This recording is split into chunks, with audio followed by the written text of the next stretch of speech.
지난 시간에 하나님께서 기도와 구제를 들으시고 기억하신다라고 말씀을 드렸습니다. 그러니까 다비다와 고넬료가 하나님으로부터 이런 기적을 체험하게 된 궁극적인 이유는 구제에 있습니다. 구제를 굉장히 많이 했다라는 거죠. 그러니까 두 사람이 보여준 구제는 하나님으로부터 특별한 은총을 경험하게 하는 아주 중요한 수단이었습니다. 한번 생각해 보세요. 다른 사람을 조건 없이 도와줄 수 있다는 것은 인간에 대한 어떤 이해가 바탕이 되어 있어야 됩니다. 인간에 대해서 기본적인 배경과 백그라운드 지식이 선하다, 도와줄 만하다라는 의식이 있어야 도와줄 수 있는 거예요. 인간은 악한 존재야 라는 인식이 있다면은 사람을 도와주겠습니까? 조건 없이? 안 도와주죠. 도와줘봐야 악한 존재니까.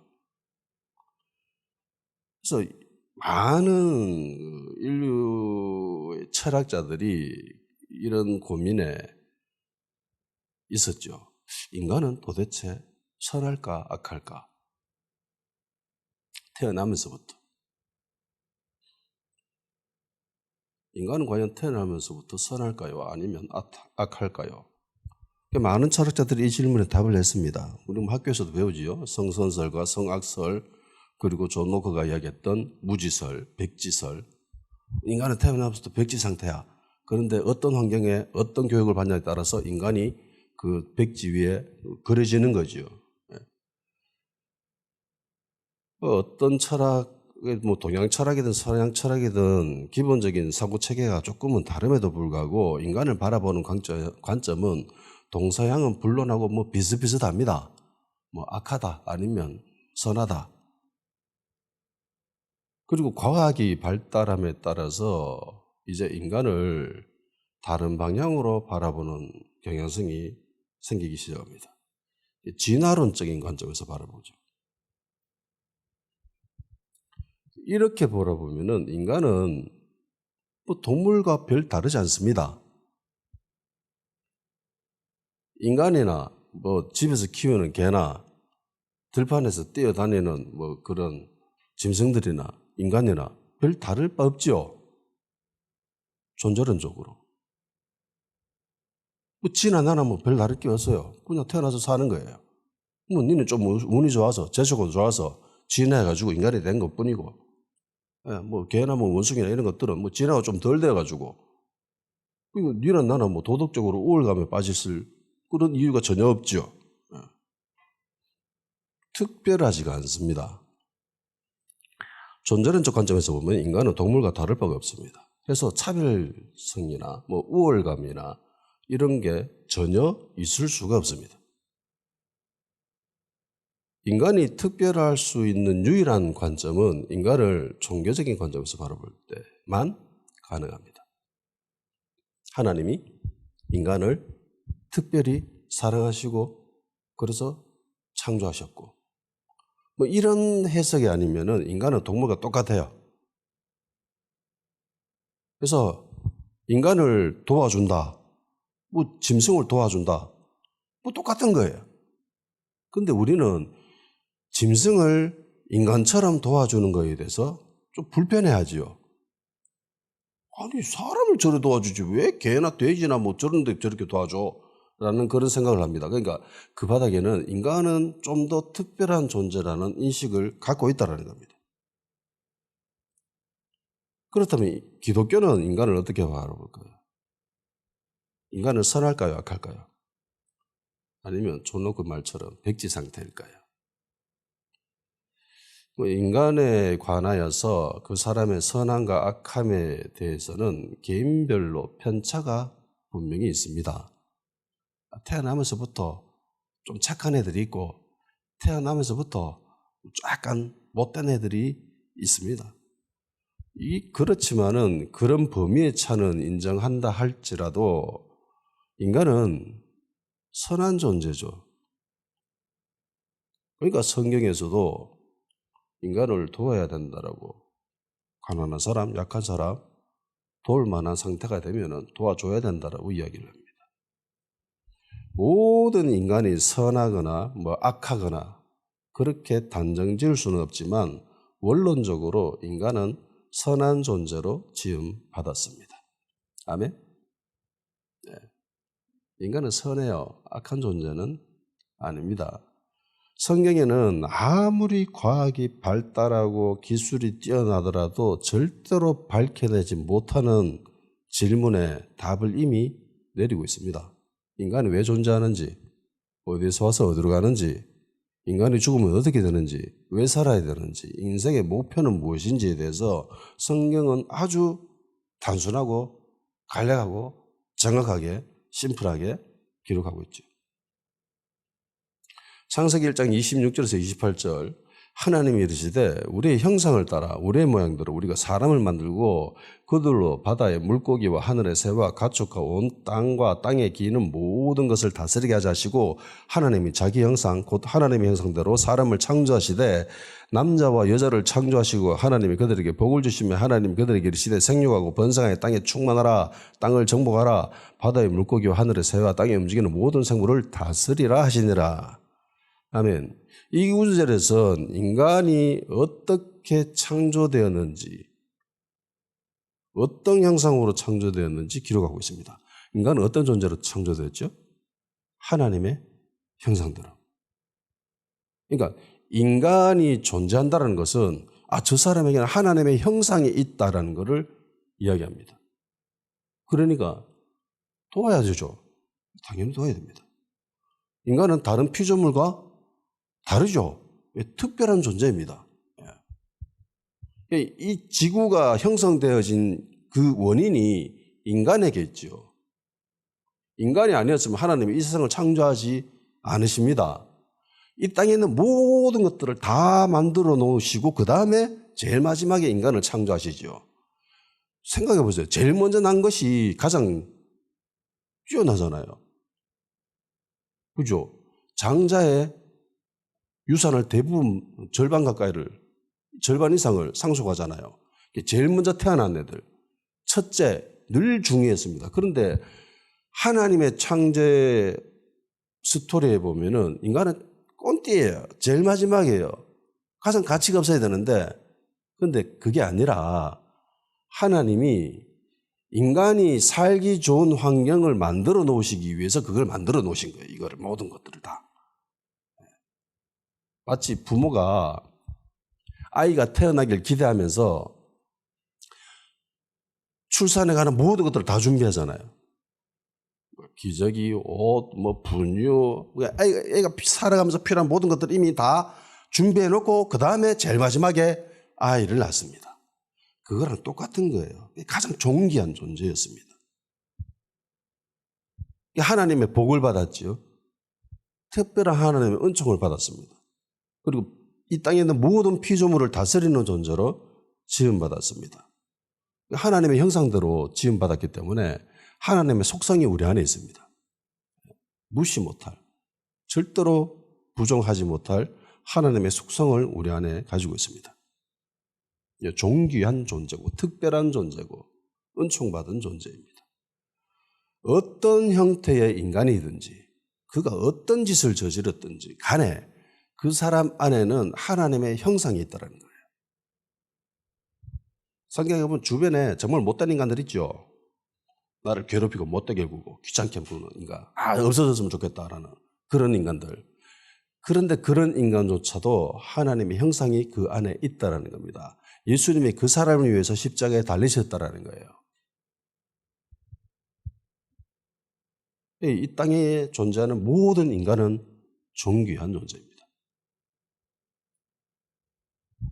지구상에 존재하는 모든 인간들, 대부분의 인간들은요, 일반적으로 선을 추구하는 경향성이 있습니다.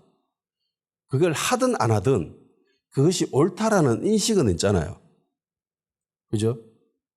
이게 하나님의 속성이 우리 안에 있다는 거예요. 하나님은 절대적으로 선하신 분이기 때문에. 태생적으로 절대적인 악을 추구하는 인간은 거의 없습니다. 태생적으로. 그것이 옳다라고 느끼는 인간도 거의 없습니다. 우리 하나님은 선하시죠. 선하신 하나님의 형상대로 지음받은 인간이기 때문에 인간 역시 선합니다. 그런데 희한하지요. 우리 인간은 선을 행하기보다 악을 더 많이 행하지요. 왜 그런가? 선을 추구하면서 동시에 악을 실천합니다. 최초의 인간이 죄를 지음으로 말미암아 우리 안에 죄가 들어왔죠.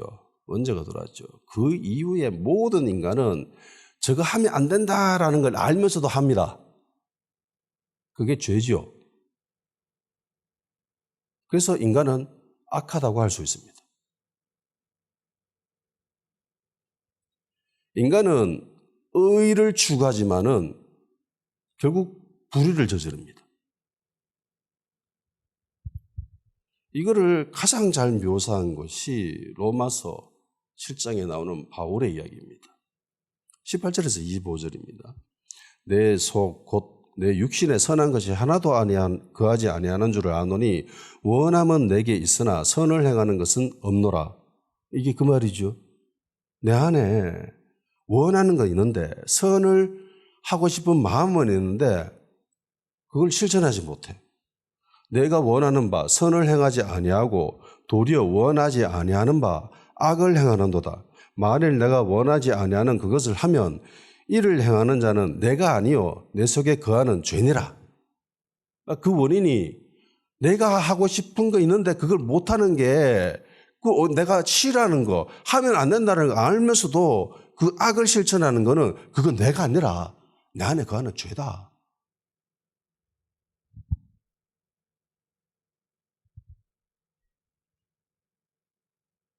그러므로 내가 한 법을 깨달았노니 곧 선을 행하기 원하는 나에게 악이 함께 있는 것이로다.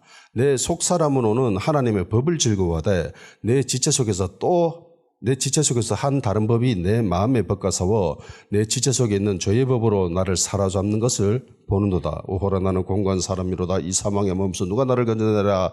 우리 주 예수 그리스도로 말미암아 하나님께 감사하리로다. 그런즉 내 자신이 마음으로는 하나님의 법을 육신으로는 죄의 법을 섬기노라. 내 속사람은 하나님의 법을 섬기는 거, 그러니까 선을 행해야 된다. 선을 추구해야 된다는 걸 알매도 불구하고 실제로는 그걸 못한다라는 거죠. 악을 행한다는 겁니다. 그런데 그거는 내가 원하는 게 아니라 내 안에 있는 죄가 그렇게 한다는 거죠. 이게 법이라는 겁니다. 법이라는 거는요, 거스를 수 없죠. 특별히 예외는 있지만은 대부분은 이 법 아래 따라갑니다. 대부분의 인간들은 선한 것이 옳고 인간이 추구해야 된다는 것을 알고 있음에도 불구하고 그걸 못한다는 겁니다. 그게 왜? 죄 때문에 그렇다는 거죠. 그런데 그 죄를 누가 없앴어요? 예수 그리스도. 그 법을 깨뜨린 것이 예수 그리스도. 그 우리를 해방시켰습니다.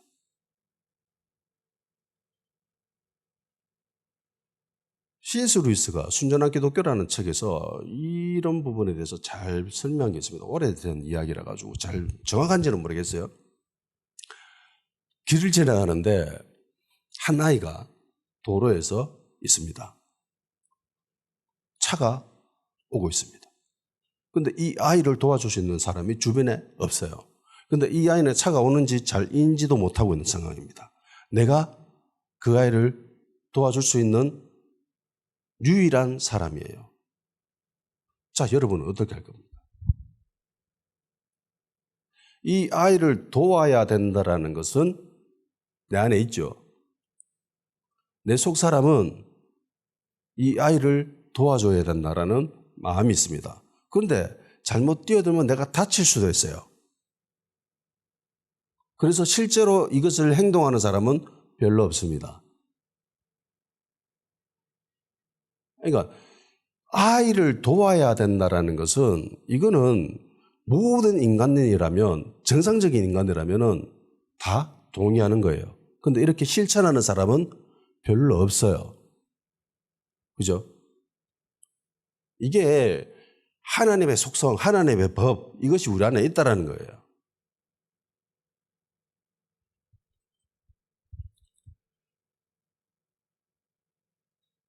예수 그리스도께서 이 굴레에서 벗어나게 만드셨습니다. 그래서 감사해야 되는 거죠. 우리의 모든 불의를 예수님이 다 가지고 가셨습니다.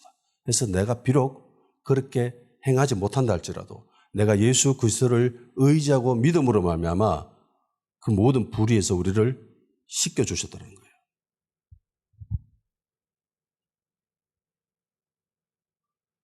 다비드와 고넬료는 많은 구제를 했습니다. 정말 많은 구제를 했어요. 그래서 인간을 바라보는 시선이 선해야 가능합니다. 인간은 악한 존재야. 도와줄 가치도 없는 그런 악한 존재야. 못된 것들이야. 라는 인식이 있으면 도와줄 수가 없죠. 그래서 인간에 대해서 부정적으로 바라보면 쉽사리 사람을 도와줄 수 없습니다. 도와준다 할지라도 피드백이 조금이라도 잘못된다 싶으면 바로 손 끊어버리죠. 차단해버립니다. 역시 인간은 악하네. 내가 뭐 잘못 먹었지. 정신 차리자. 그리고 두 사람 모두 구제를 하는 데 있어서 보답을 바라거나 대가를 기대하지 않았습니다. 그저 도와준 거예요. 경제적인 이익이나 유익이 전혀 없었지만 남을 도와주는데 전혀 주저하지 않았습니다. 마땅히 도와줘야 된다고 생각했지요. 개중에는 도와줌에도 불구하고 좋지 않은 소리를 들었던 적도 있을 거예요. 곱지 않은 시선으로 바라보는 사람들도 있었을 겁니다. 오해하는 사람들도 있었겠죠. 또 잘난 척한다 이러면서. 우리 주변에도 이런 사람들 쉽사리 경험할 수 있습니다. 편견의 눈으로 바라보고 내가 진심으로 선의를 베풀었음에도 불구하고 그것을 곡해하고 의심의 눈초리로 바라보는 사람들 분명히 있습니다. 그리고 질투하는 사람들도 있지요. 나의 선의를 오히려 잘못 포장시켜가지고 사람들에게 알리는 사람들도 있습니다. 이런 일 분명히 겪었을 거예요. 그럼에도 불구하고 절대로 의욕을 잃어버리거나 구제를 멈추지 않았습니다. 몇 번의 가슴 아픈 일들을 겪고 의욕을 상실하거나 자포자기할 수도 있기 마련인데 그러지 않았습니다. 남을 도와줄 때는요, 그냥 도와줘야 됩니다. 저 사람이 무슨 말을 하든지 간에 그냥 도와줘요. 제가 저번에도 한번 설명드렸죠. 그 인터넷에 그 유튜버, 여행하는 유튜버인데 후원금이 좀 들어와서 그 후원금을 좋은 데 베풀려고 그래서 봉사하는 단체 찾아가서 가난한 사람들, 노인들, 취약계층, 자기 힘으로는 도저히 집안 환경을 개선할 수 없는 그런 상태에 있는 사람들에게 가서 가구들 다 정리하고 필요 없는 것들 다 버려주고 벽지 다 새로 발라주고 뭐 이렇게 하는 그런 일들을 한 거예요. 따라갔습니다. 하루 종일 일했어요. 할아버지 집에 가가 구미에 있는 하루 종일 일했는데 집 다 청소하고 깨끗하게 벽지도 다 발라주고 뭐 그렇게 해놨습니다. 할아버지 와가지고 너 여기 있는 물건 어디다 쳐놨나 하면서 당장 들고 온나 이러면서 막 화내면서 쌍소리를 하는 거예요. 자기는 돈 땡푼도 안 주면서 하루를 온전히 소비해가지고 자기 돈을 들여서 봉사하는 사람들한테 가가지고 큰 소리 치는 거예요. 이 해가 실족해가지고 상실해가지고 이런 일 흔합니까? 라고 하니까 가끔 일어나는 일입니다. 남을 도와줄 때는 그냥 도와줘야 되지 저런 거 기대하면 안 됩니다. 멋있는 사람이었습니다. 그냥 도와줘야 돼요. 기대를 바라거나 사람들의 인정을 바라거나 박수나 환호성 그런 거 기대했으면 안 됩니다. 봉사를 하게 되면은요, 남을 도와주게 되면은요, 자기 안에 어떤 마음이 생기냐면은, 내가 좀 꽤 괜찮은 인간이네. 좀 그럴듯하네 라는 생각이 듭니다. 그것 때문에 봉사하는 사람들도 꽤 있거든요. 그냥 그걸로 그냥 끝내십시오. 주변 사람들이 알아줄 필요도 없고요. 예. 해서 성경에는 도와줄 때 은밀하게 하라고 하죠. 은밀하게. 아무도 모르게. 비밀스럽게. 마태복음 6장 1절 4절 사람에게 보이려고 그들 앞에서 너희 일을 행하지 않도록 주의하라. 그러지 않으면 하늘에 계신 너 아버지께서 상을 받지 못하느라. 그러므로 구제할 때는 외식하는 자가 사람에게 영광을 받으려고 회당과 거리에서 하는 것 같이 너희 앞에 나팔을 불지 말라. 진실로 너에게 이르노니 그들은 자기 상을 이미 받았느니라. 너희는 구제할 때 오른손에 하는 것을 왼손에 모르게 하여 내 구제함을 은밀하게 하라. 은밀한 중에 보시는 너희 아버지께서 갚으시리라. 그러니까 봉사를 하거나 사람을 도와주거나 구제를 할 때 사람들 모르게 하라는 거예요. 모르게. 사람에게 알리고 막 여기서 나오는 것처럼 뭐 앞에 나팔 불고 뭐 이렇게 하는 것은 사람들에게 알리고 싶다라는 거죠. 내가 이런 괜찮은 인간이야. 나 좀 멋지지 않아? 나 좀 쿨한 인간이지 않아? 그런 것들을 자랑하기 위해서, 인정받기 위해서 그렇게 한다는 거죠. 그런데 이렇게 하면은 상 받을 게 없다는 겁니다. 이미 사람들로부터 상을 받아버렸기 때문에. 은밀하게 하라는 거예요. 은밀하게. 모르게. 일제강점기 때 안동에 살았던 명문 집안 의성 김씨 김용환이라는 사람이 있었습니다. 별명이 파라코예요.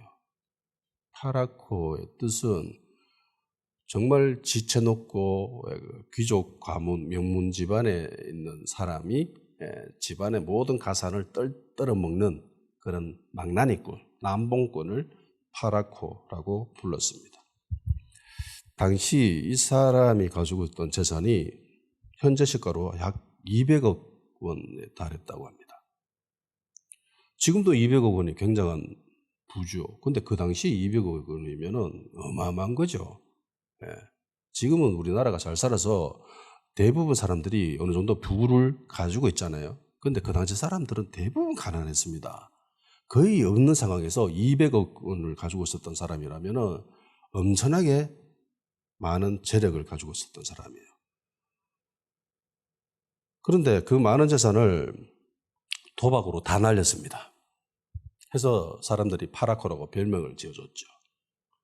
근데 이 사람이 종갓집 장손이라 가지고 문중의 자손들이 이거를 보다 못해가지고 저러면 안 되는데 이러면서 십시일반 돈을 모아가지고 집도 사주고 전답도 사줬습니다. 그래서 도와줬어요. 왜냐하면 종갓집이 망하면 문중이 사라지기 위험에 처해 있기 때문에 종갓집은 사라지면 안 된다 이러면서 자기들 재산을 조금씩 해가지고 그나마 장손 집안이기 때문에 도와줬다라는 거예요. 그래서 문중 사람들이 집안 말아먹을 장손이라는 소리를 했습니다. 급기야 외동딸이 하나 있었는데 시집 갈 때 그 시집 갈 때 쓰라고 도와준 돈 이것을 도박으로도 날렸습니다. 망난이죠. 문중 사람들이 엄청 욕했습니다. 이 집안의 시조가 퇴계 이황 선생의 수제자였던 김성일이라는 사람이었습니다. 호는 학봉이에요. 이 사람이 엄청난 이야기를 합니다. 한 집안에 봉황이 둘이 나왔으면 된 거 아니가? 선조는 학봉, 자기는 남봉. 봉황이래. 남봉꾼도. 전혀 개의치 않고 그렇게 도박으로 자기 모든 재산을 다 날려버렸습니다. 그런데 이 모든 것은 페이크예요. 눈속임이었습니다. 죽기 바로 직전에 임종할 무렵이 다가왔다라는 사실을 알고 친구였던 하중환이 와서 이렇게 이야기합니다. 이제는 완주에 돈 보낸 사실을 이야기해도 되지 않겠나? 그런데 이 김용환이라는 분이 선비로서 마땅히 할 일을 했을 뿐인데 이야기할 필요 없네 라고 했답니다. 그러니까 도박으로 그 날린 그 모든 돈이 실은 독립자금으로 쓰였다는 거예요. 일제의 눈을 속이기 위해서. 그래서 문중의 모든 사람들도 속였고요. 집안의 식구들조차도 다 속였습니다. 부인도 모르고 딸도 모르고 오직 독립군 자금을 받는 그 사람 몇 명이라 자기만 알고 은밀하게 했던 거죠. 신들러 리스트라는 영화 알지요? 예, 여기에 주인공이 오스카 신들러라는 사람입니다. 1200명의 유대인들을 생명을 구했죠. 그런데 이 사람은 원래는 속물입니다. 기업가거든요. 기회주의자고 속물주의자입니다. 그래서 뭐 여자 좋아하고 방탕하고 뭐 쾌락을 좋아하고 뭐 그랬습니다. 그런데 자신의 공장에서 일할 인부들을 고용을 하는데 유대인들을 데리고 왔었거든요. 그러니까 몇몇 데리고 와서 사다가 어느샌가 모르게 이 사람이 가치가 바뀝니다. 그러면서 이제 자기 가진 재산을 다 소비해가면서 수용소에 갇혀있던 유대인 여자들, 아이들, 대학생들 이런 사람들을 숭룡공이라고 속여가지고 문서 위조하고 막 뇌물 주고 이래가지고 그들을 구해냅니다. 그래서 자기 전 재산을 소비해가서 이들을 데리고 있죠. 나중에 이 사실을 알게 되어서 이 사람이 나치 당원입니다.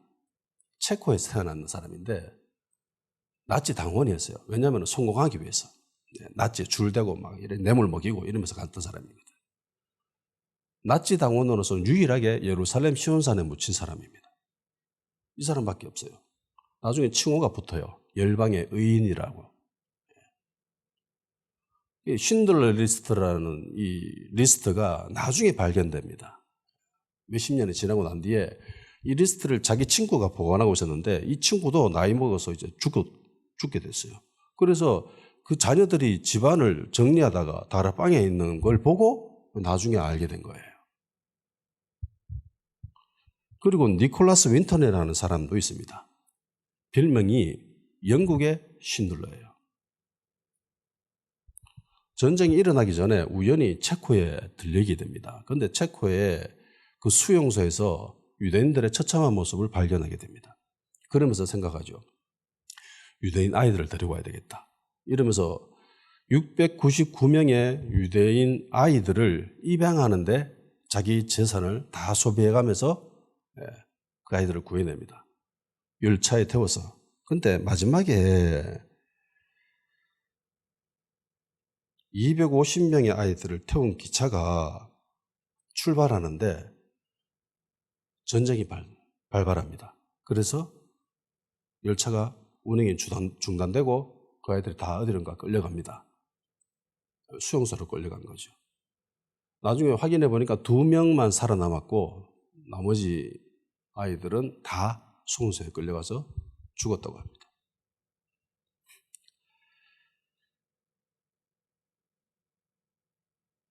아무도 몰랐어요. 자기 부인도 몰랐습니다.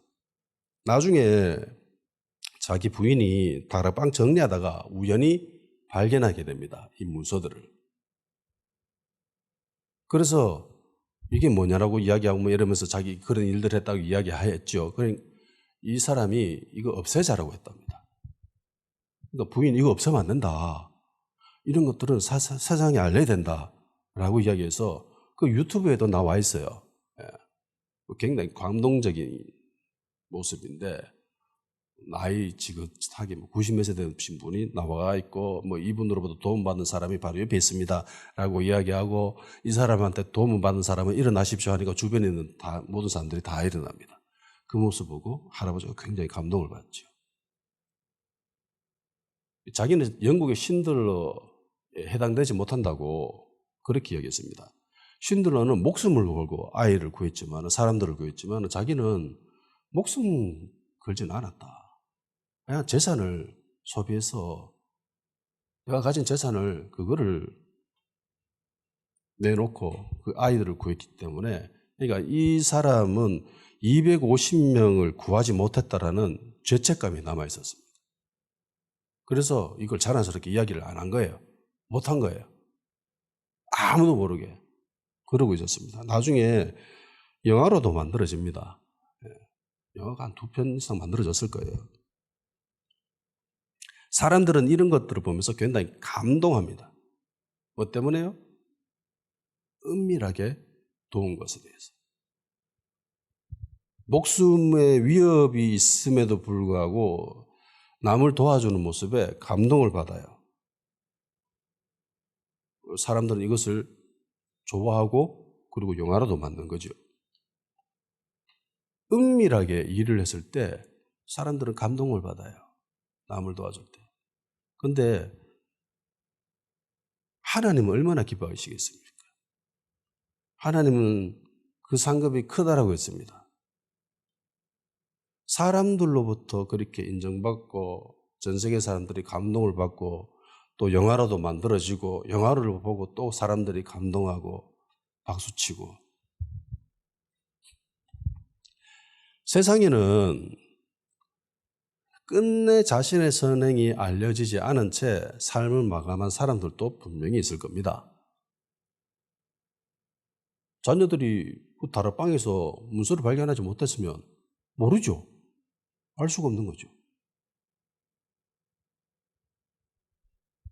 우리 그리스도인들에게는 은밀하게 한다 할지라도 알아주시는 분이 있습니다. 하나님이시죠. 다비드와 고넬료는 단정컨대 자신의 선행과 구제 이거를 자랑하려고 하지 않았을 거예요. 그냥 도와줘야 되기 때문에 도와줬을 겁니다. 하다 보니까 주변 사람들이 그냥 인정해 주는 거고, 그저 사람에 대한 불쌍한 마음, 측은한 마음이 있어서 도와줬습니다. 도와줘야 되니까, 불쌍하니까. 그리고 이 사람들이 이렇게 구제를 하는 데 있어서 그 행위 밑바닥에는 인간에 대한 선함이 있기 때문에 가능한 거예요. 인간은 도와줘야 되는 존재, 선한 존재, 하나님의 형상대로 지음받은 존재. 저 사람이 저렇게 악한 소리를 하고 못된 행동을 하고 나쁜 말을 한다 할지라도 저거는 저 사람이 원해서가 아니더라. 저 사람이 가지고 있는 죄 때문에 그런 거야. 저것도 예수님이 들어가면 달라져 라는 믿음이 있는 거죠. 그렇기 때문에 도와줄 수 있는 거예요.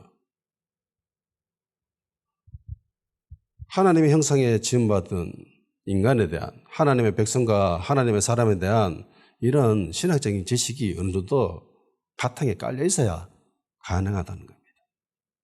인간을 부정적으로 악한 존재로 바라보는 사람은 선행이나 구제를 할 수가 없습니다. 만일 한다 할지라도 자신의 존재의 우월감을 보여주기 위해서 하는 것 뿐이죠. 내가 왕이고 내가 지체 높은 사람이고 저 힘없고 가난하고 약한 존재들, 내가 저 사람들에게 선의를 베풀어주는, 나는 아주 아랑이 높고 아랑이 넓은 마음 좋은 그런 사람, 그걸 자랑하고 싶어서, 과시하고 싶어서 하는 것뿐이에요. 굉장히 위험한, 교만한 생각이죠. 일부 정치인들이 보이는 행위가, 태도가 바로 이렇습니다. 그리고 고넬료는 유대인의 관습에 따라 기도를 했습니다. 고넬료가 환상을 경험할 때가 9시쯤이죠. 10장 3절에 하루는 제 9시쯤 되어 환상 중에 밝히 보매. 왜 9시를 특별하게 적었냐 하면은 유대인들이 기도하는 시간이 이때라는 겁니다. 3시, 6시, 9시. 지금으로 치면 오전 9시, 정오, 그리고 오후 3시. 오후 3시에 일어나는 일이죠. 환상을 경험합니다. 고넬료는 로마의 군인이고 로마의 관습을 따라야 하지만은 로마의 관습을 따르지 않고 유대인의 관습을 따랐습니다. 왜? 하나님의 사람이기 때문에. 우리는 비록 대한민국에 살아가는 시민이지만은 이 땅의 관습을 따르는 사람들이 아니죠. 성경을 따르는 사람들입니다. 세상이 말하고 세상이 추구하는 것을 따라가는 사람들이 아니라 성경이 말하고 성경이 추구하는 것을 따라가는 사람들이 바로 우리 그리스도인들입니다. 몇 번 저도 이야기했지 싶지만 예전 부교육자로 사역할 때 차량 운행하고 있었습니다. 뒤에 권사님들이 타고 계셨어요. 권사님 중 한 명 아들이 이제 선보고 이제 결혼한다고.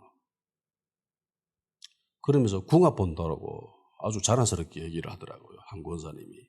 그러니까 옆에 있던 권사님이 야야 교회 다니는 사람들은 궁합 보는 거 아니라 하더라. 그렇게 이야기하셨어요. 그러니까 그 권사님이 반박하면서 이렇게 이야기했습니다. 아이고 그래도 볼 건 봐야지. 세상 관습을 따르는 사람이죠. 세상 관습을 따르면 안 된다는 거 아는 권사님이 그렇게 말해도 불구하고 그럼에도 나는 여전히 세상의 관습을 따를 거야 라고 하는 권사님이 궁합 봤습니다. 결혼하고 애도 놓고 교회도 오시더라고. 형식적으로 오셨지만. 고넬료가 유대인의 관습에 따라서 9시경에 기도할 때 환상을 경험하게 되죠. 그런데 특별한 단어가 눈에 띕니다.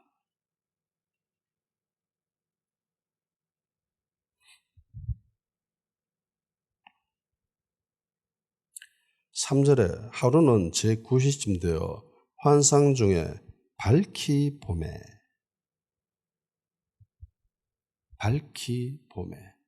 또렷하게 봤다라는 거죠. 분명하게 봤다라는 겁니다. 간혹 영적이다라고 하는 사람들 가운데에 환상 같은 종류의 영적 체험하는 사람들이 있습니다. 많지는 않죠. 간혹 있습니다. 그 사람들은 또 유튜브에 나와서 그런 것들을 또 자랑하지요. 이야기합니다. 환상 같은 것이 없다라고 하진 않아요. 성경에. 환상이 분명히 있다라고 성경이 기록하고 있습니다. 그래서 환상이 없다라고 주장하는 그리스도인들이 있으면 그건 잘못된 거예요. 환상으로 통해서 부작용이 일어나는 것 때문에 하지 말라고 하는 거지. 근데 부작용이 있다고 그거 해서는 안 되는 건 아니잖아요. 그죠? 방언도 해야 되는 거죠. 근데 방언하고 환상하고 예언하는 사람이 이게 자기가 그런 영적인 체험을 함으로 인해서 자기가 우월한 존재, 굉장히 뛰어난 존재, 그렇게 착각하는 거예요. 그 착각으로 통해서 그 사람이 교만하게 되고 그 교만이 교회 안에서 막 퍼지게 되면서 따라오는 부작용들. 너는 방언도 못하니 예언도 못하니 환상도 못 보니 이러면서 다른 사람도 깔아뭉개고 너는 믿음이 없어 신앙이 없어 이러면서 다 깔아뭉개고 자기가 본 그 환상이 절대적인 진리인 양 포장해버리고 이런 것 때문에 너무너무나 고생하고 뭐 골치 아프고 교회 짜갈라지고 싸움 일어나고 분쟁이 일어나니까 아예 그런 거 다 무시해버리는 거죠. 하지 마라. 근데 성경에는 방언이 있다라고 하죠. 방언해라고 하죠. 예언도 하라고 합니다. 환상도 분명히 있습니다. 환상은 분명히 하나님이 택하신 방법입니다. 그런데 환상을 경험하는 사람들이 문제인 거죠. 이 사람들이 문제인 겁니다. 이걸 성경적으로 올바른 방향으로 풀어내는 사람들이 별로 없어요. 환상을 경험하면 자기가 영적으로 좀 더 다른 사람들보다 뛰어난 존재인 것처럼 느낍니다. 우월감이 들어갑니다. 실제로 부교육자 때 있었던 일이에요. 한 권사님이 자기는 방언하고 기도할 때 방언도 열심히 기도하고 이러면서 교만이 그 사람에게 들어갑니다. 그래서 우리 목사님은 방언도 못하고 영적으로 완전 밑바닥이다 이러면서 그렇게 이야기하시는 거예요. 목사님을 굉장히 무시하고 영적으로 열등한 존재, 자기는 방언도 하고 뭐 이러니까 영적으로 뛰어난 존재 이렇게 포장하면서 이야기하더라고요. 결국은 이단에 갔습니다. 신천지가가 열심히 포교 활동하고 계시더라고요. 사람이 문제인 거예요. 이거를 성경적으로 어떻게 풀어내는지 이걸 몰라요. 환상을 경험하는 사람들은 그 환상을 다른 사람들에게 자랑하기 위해서 하는 건 아니에요. 그 목적으로 하나님이 그걸 보여주시는 게 아니라는 겁니다.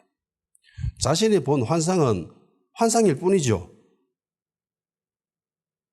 절대적인 진리는 성경밖에 없습니다. 아멘? 자기가 아무리 영적으로 환상적인 그런 멋진 경험을 한다 할지라도 그 경험이 자기가 본 것이, 자기가 들은 것이 성경의 말씀과 이거 안 맞네라고 하면은 자기가 본 것이 하나님께로부터 온 걸까요? 아니면 마귀로부터 온 걸까요? 단언컨대 마귀로부터 왔습니다. 왜요? 마귀도 광명한 천사로 변장할 수 있다는 거죠. 그러니까 자기가 본 그 장면이 정말 멋지고 화상적인 것들이 성경 말씀과 안 맞으면 그거 가짜예요. 마귀의 장난질입니다. 근데 그 속아 넘어가가지고 좋다고 막 하악거리면서 따라가고 그게 이단에 가는 거죠. 고린도후서 12장 1절 2절 무익하나마 내가 부득불 자랑하노니 주의 환상과 계시를 말하리나 내가 그리스도 안에 한 사람을 아노니 그는 14년 전에 셋째 하늘에 이끌려간지라. 바울이죠. 환상을 체험했습니다. 셋째 하늘에 이끌려갔대요. 근데 이거 이때까지 이야기하지 않았습니다. 내가 할 수 없어. 어쩔 수 없이 내가 너희들한테 이야기한다. 그러니까 너무너무나 영적으로 교만한 사람들이 있었기 때문에 자기가 영적인 체험을 하지 못한 그런 영적으로 무지한 사람으로 취급하고 마귀를 깔아뭉개니까 거기에 반박하기 위해서 내가 할 수 없이 어쩔 수 없이 너한테 이야기한다. 14년 전에 내가 한 사람 안다. 셋째 하늘에 이끌려갔다. 자기가 한 것처럼 이야기하지도 않아요. 마치 남이 한 것처럼 그렇게 이야기합니다. 누가 봐도 이건 바울의 이야기인데, 자기 이야기인데, 자기 이야기 아닌 것처럼 어쩔 수 없이 이야기합니다. 이때까지 숨겼다는 거예요. 14년 동안 묵혀놨습니다. 왜 이렇게 했을까요? 만일에 내가 이런 영적인 체험을 했다라면은 나는 어떤 행동을 할까요? 셋째 하늘에 끌려가가지고 정말 기이하고 멋지고 환상적인 그런 경험을 한 겁니다. 영적인 체험을. 그러면 가만히 있겠어요? 온 동네마다 내가 아는 사람 모든 그리스도인들 자랑하면 다른 얘기겠죠. 예. 책도 짓고 유튜브에 나가지고 뭐 간증도 하고 뭐 간증하면서 돌아다니면서 사역도 하고 난리를 지길 겁니다. 근데 바울은 14년 동안 안 해요. 묵혀놓습니다. 입 밖에도 안 꺼집어내고 있었습니다. 왜 이렇게 했겠어요? 보통 사람이라면 내가 하나님으로부터 이런 특별한 은혜를 받은 사람이야. 너 정말 대단하지 않나? 이러면서 감정하고 돌아다니면서 내가 하나님으로부터 이런 은혜를 받았고 내가 셋째 하늘에 이끌려갔고 내가 정말 기이하고 멋진 것들을 체험하고 왔다면서 자랑도 난리가 아니었을 거예요. 그런데 바울은 그러지 않았습니다. 이야기하지 않았습니다. 만일에 고린도 교회에 이런 일들이 일어나지 않았으면 바울은 이 사실을 끝까지 이야기하지 않았을 겁니다. 그러니까 뭐예요? 성경이 중요합니까? 환상이 중요합니까? 성경. 환상은 그냥 도움이 되는 것 뿐이에요. 예언도 그렇고 방언도 그렇고 그냥 도움이 되는 거예요. 없어도 신앙생활 하는데 별 큰 지장 없습니다. 있으면 좋은 거죠. 근데 그거 받았다고 자랑할 필요도 없고요. 그거 없는 사람들을 그렇게 깔아뭉갤 필요도 없고 없이 여길 필요도 없고 비난해서는 더더욱 안 되고.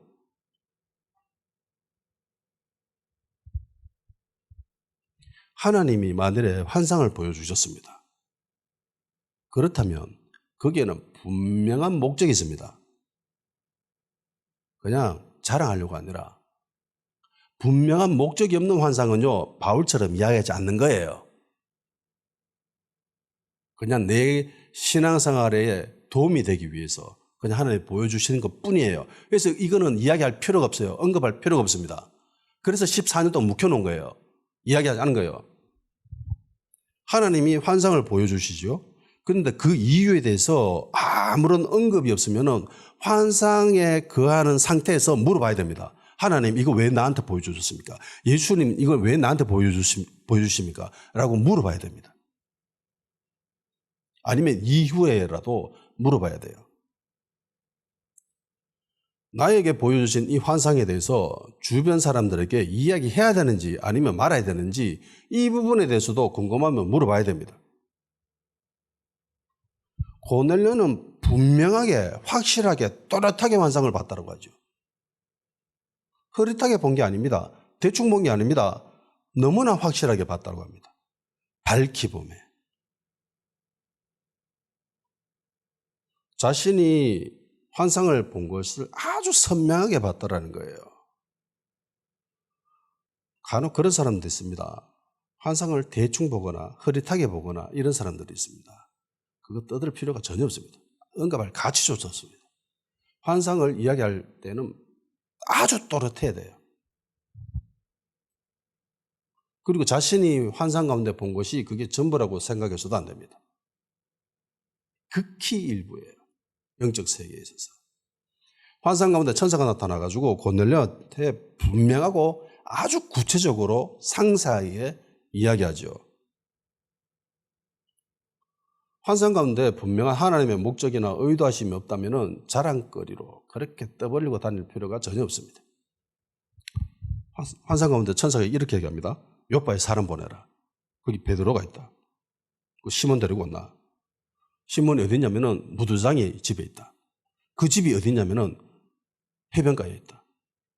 정말 구체적입니다. 아주 세밀하게.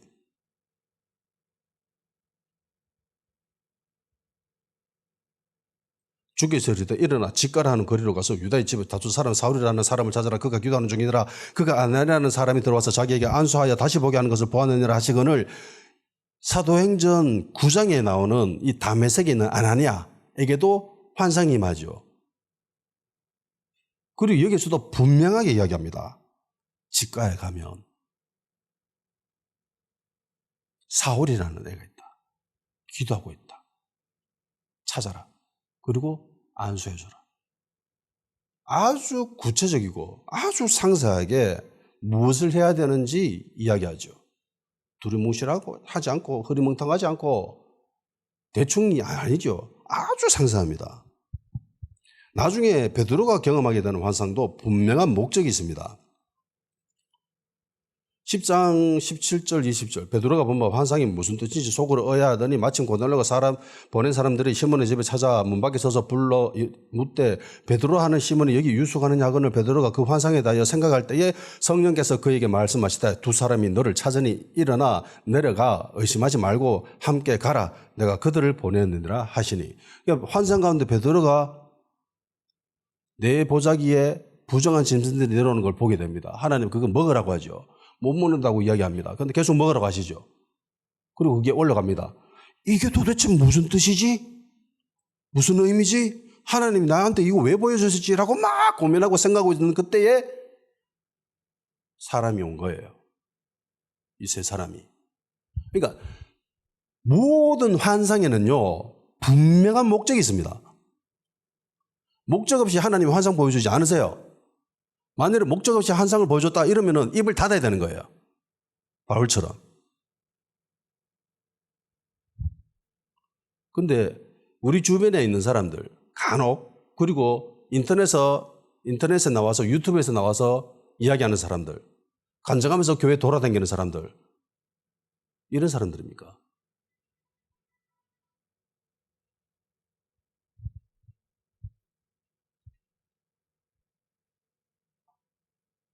이후에 16장에도 바울이 경험하는 환상이 있지요. 16장 9절 10절 밤에 환상이 바울에게 보이니 마게도냐 사람 하나가 그에게 청하여 이르되 마게도냐로 건너와서 우리를 도우라 하거늘 바울이 그 환상을 보았을 때 우리가 곧 마게도냐로 떠나기를 힘쓰니 이는 하나님이 저 사람들에게 복음을 전하라고 우리를 부르신 줄을 인정함이로라. 환상 가운데 마게도냐 사람들이 바다 건너편에서 막 이쪽으로 오세요 이쪽으로 오세요 이러면서 손짓을 하지요. 그러면서 원래 바울은 아시아 쪽으로 전도할 계획이었습니다. 동쪽으로 갈 계획이었는데 환상 가운데 마게도나 사람들이 손짓하는 걸 보고 동쪽이 아니라 바다 건너 서쪽으로 가야 되는구나. 그러면서 가죠. 그러니까 환상은 분명한 목적이 있어요. 예. 무엇을 해야 되는지 아주 상세하게 이야기합니다. 고넬료도 환상을 경험하게 되고 그 환상을 본 순간 즉각적으로 순종합니다. 분명한 목적이 있었기 때문에. 즉각적으로 순종하죠. 즉각적인 순종은요, 일단은 자기의 생각을 내려놔야 가능합니다. 분명히 고넬료에게는 계획이 있었을 거예요. 하루에 일과의 그 패턴이 있었을 거 아닙니까? 군인이기 때문에, 백부장이기 때문에, 군대 장교이기 때문에 해야 될 일과들이 있었을 겁니다. 그런데 그거 일단 내려놓죠. 즉각적인 순종을 하려면 자기 것을 내려놔야 가능합니다. 고넬료가 지금 당장 해야 될 것은 사람을 보내는 거죠. 베드로에게. 욥바에게 사람을 보내는 겁니다. 그래서 내 계획은 내려놔야 되고 내가 계획했던 수보다 하나님의 수가 훨씬 많다는 것을 인정하고 내려놔야 가능합니다. 그래서 고넬료는 집안에 하인 2명과 그리고 부하 중에 한 사람을 택합니다. 경건한 부하. 자기만 경건한 게 아니라 자기 집안 식구들만 경건한 게 아니라 자기 부하 가운데에서도 경건한 사람이 있었다는 겁니다. 영향을 미쳤다는 거죠. 그래서 그리스도인들이라면요, 영향을 끼쳐야 됩니다. 선한 영향력. 가장 극단적으로 보여지는 사례가 소돔과 고모라죠. 아브라함이 계속 하나님과 딜하잖아요. 거래하잖아요. 50명, 45명, 40명, 30명, 20명, 10명. 10명에서 딜을 끝냅니다. 왜요? 자기 조카에게 영향받은 사람이 한 10명 정도는 아니겠나라는 생각이죠. 집안에 이끌고 있던 그 하인들만 해도, 정도만 해도 충분히 10명이 됐다. 그런 생각을 한 거예요. 그런데 롯이 그런 사람이었습니까? 아닙니까? 전혀 아니죠. 자기 사위가 될 사람들에게도 아무런 영적인 영향력을 끼치지 못한 사람이었습니다. 반면에 아브라함은 엄청나게 많은 수백 명의 사람들에게 선한 영향력을 끼친 사람이었죠. 전쟁에도 데리고 갈 만큼 엄청난 영향력을 끼쳤던 사람입니다. 고넬료 역시 부하인 로마 군인인데 이 사람에게도 선한 영향력을 끼쳐서 경건한 사람, 아마 고넬료의 영향력이 굉장히 컸지 않았나 생각을 합니다. 그리고 이 세 명에게 자기에게 일어난 모든 일을 다 이야기해 줍니다. 8절, 이 일을 다 이루고 욥바로 보내니라. 다 이야기해 줍니다. 숨기지 않고, 뭔가를 감추지도 않고. 뭔가를 숨기려고 하고 솔직하게 말하기보다는 뭔가를 꾸미고 감추려는 사람들이 있습니다. 개인적으로 이런 사람들과 별로 친하게 지내려고 하지 않습니다. 관계를 잘 안 맺으려고 해요. 그 사람이 어떤 사람이든 간에 뭐 목사일 수도 있고 장로일 수도 있고 그런 사람, 제 주변에 뭐 목사하고 장로인 사람들이 훨씬 많겠죠. 근데 이 사람들 중에서 보면은 솔직하지 못한 사람들이 있어요. 뭔가를 감추고 뭔가를 꾸미려는 듯하고, 그런데 알고 보면 별것 아니야. 그래서 이런 사람들은 저는 별로 관계를 안 맺으려고 합니다. 알고 보면 별거 없는 건데. 모교회 때 청년부에 한 청년들이 있었는데 얘가 약간 신비주의 정책을 취했어요. 뭐 이야기하면은 뭐 형 비밀이에요 이러면서 이야기해 주지 않아. 말해 주지도 않고. 자매들한테도 이렇게 행동을 해요. 근데 희한하게 자매들한테 인기가 많았습니다. 희한하죠. 인간은 뭐 비밀스럽고 뭐 신비하고 이러면 끌리는 것 같아요. 뭔가를 감추고 이러면. 그리고 그 비밀, 이 신비한 이야기 니한테만 이야기해 줄게. 야, 이거 비밀인데 니만 알아. 라고 하면은 내가 뭐 특별한 대우를 받는 듯하고 뭐 특별한 존재인 것처럼 느껴지잖아요. 이런 정책을 잘 취했어요. 옛날에 뭐 가수들도 신비주의 정책을 많이 띄었잖아요. 서태지 아이들 뭐 신비주의였습니다. 뭐 다 감싸놓고 뭐. 근데 요즘은 안 그러죠. 다 오픈합니다. 대체로 인간은 이런 비밀에 대해서 호기심을 가집니다. 다 까발려 놓으면은 매력이 없어 보이는 듯하죠. 뭔가를 감추고 숨겨놓고 뭐 이러면은 뭐 신비롭기도 하고 뭐 호기심을 가지게 되고 가까이 가게 됩니다. 근데 한번 생각해 보세요. 왜 비밀이 필요합니까? 진짜 비밀이어서 비밀이라고 이야기하는 사람들은 몇 개 없습니다. 그 가지수가 별로 없어요.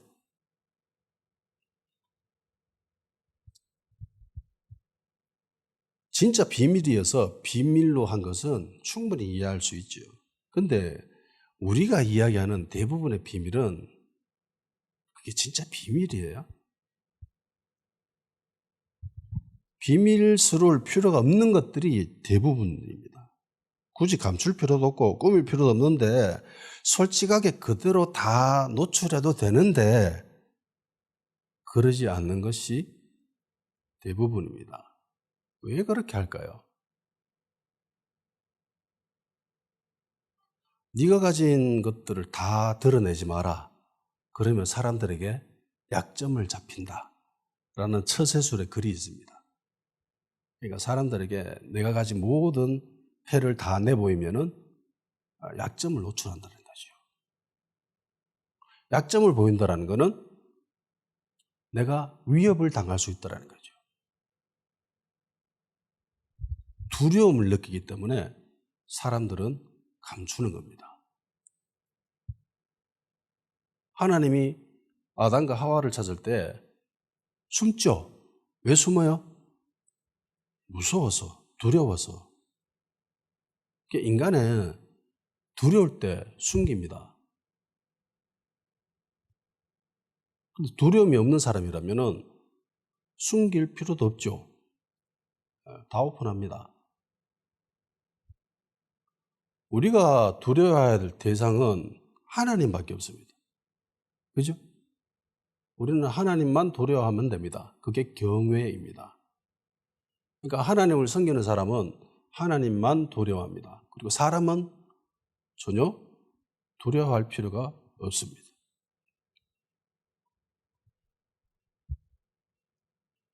고넬료는 자기 집 하인과 부하에게 자기가 경험한 모든 것들을 다 솔직하게 이야기했습니다. 감추지도 않고 꾸미지도 않고 숨기지도 않았습니다. 다 이야기합니다.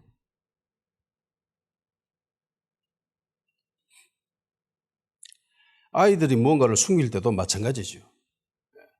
뭔가 잘못한 일을 하니까 약간 뭐 해서는 안 된 일을 하면 그때 뭔가를 숨깁니다. 근데 그럴 일이 없으면은 숨길 필요도 없는 거죠.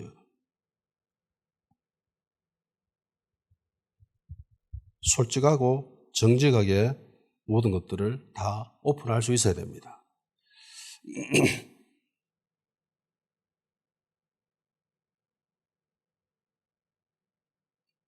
여기서 생각해 봐야 될 게 있어요. 하나님의 환상은 아주 밝히 뚜렷하게 보여주셨습니다. 그런데 성령의 인도함 받는 것은 이것하고는 거리가 있습니다. 환상은 하나님이 밝히 보여주시지만은 우리 안에 성령님이 내주하시는 성령님이 우리를 인도하실 때는 분명하게 보여주시지 않습니다. 이 차이점을 구분할 수 있어야 돼요.